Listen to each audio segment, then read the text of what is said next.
Hi, I'm Marc Stevens, author of Government Indicted. Website, of course, markstevens.net. The radio show, the No State Project, live every Saturday from 4 to 7 Eastern Standard Time on the Liberty Radio Network. And we've got just a short video here. Another one of the many success stories that we have at markstevens.net. This one coming out of all places, New York. This is in Phelps, New York. I guess that's upstate. Not a part of New York that I've ever been with. And it's from Robert. He got this to me, and yes, I'm very late in getting this posted. I think he got it to me about a week or so ago, but I'm just getting it posted now. But a big congratulations and a thank you for sending me this documentary evidence. And he has redacted most of this stuff for me. And it was a speeding ticket. So, no, it wasn't a big murder charge or anything like that. But as you can see, dear sir or madam, you are hereby notified that all of the charges pending against you listed above have been dismissed. Yours truly, very truly yours. It looks like a Robert J. It looks like an RJ. I can't make out really anything there. But the ticket was thrown out. It was a code violation. It was by an Officer Kelly.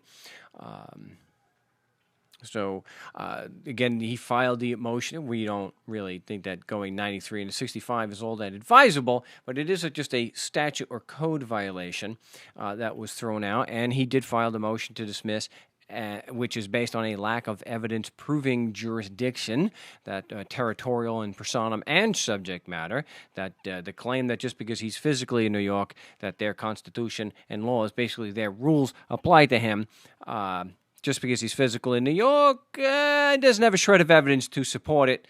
And also that there wasn't a valid cause of action or case, that there has to be the violation of a legal right and damage, at least the violation of the legal right, which they're saying the legal injury is the alleged violation of their sacred code, which they can't prove applies to anybody. Anyway, now I know critics will turn around and say, well, this isn't any evidence whatsoever. Maybe they just didn't want to be bothered. There's no evidence to that, though, even if you've seen it happen before in a New York court. That's not evidence. What we have as evidence is that we filed a motion to dismiss, and guess what? It was dismissed. So the circumstantial evidence is pretty strongly in favor that it was thrown out because of the motion. So you can speculate all you want that, they didn't actually believe that. Yeah, what the judge in the Phelps Town Court was thinking. We know they got the motion to dismiss, though. We know the prosecution didn't have a shred of evidence proving their laws apply, and they weren't making any kind of arguments that it's, philosophy. So the evidence we have is that the motion was granted, and it was granted because they agreed that the prosecution didn't meet their burden of proof. Everything else is pure speculation. So the other part is, they just didn't want to be bothered. Again, that's speculation. And what's the big deal? If it's so easy to prove the laws apply, why wouldn't they want to be bothered to say a few sentences? Again, we got to go by the evidence, and the evidence shows that the motion to dismiss was filed and the ticket was thrown out.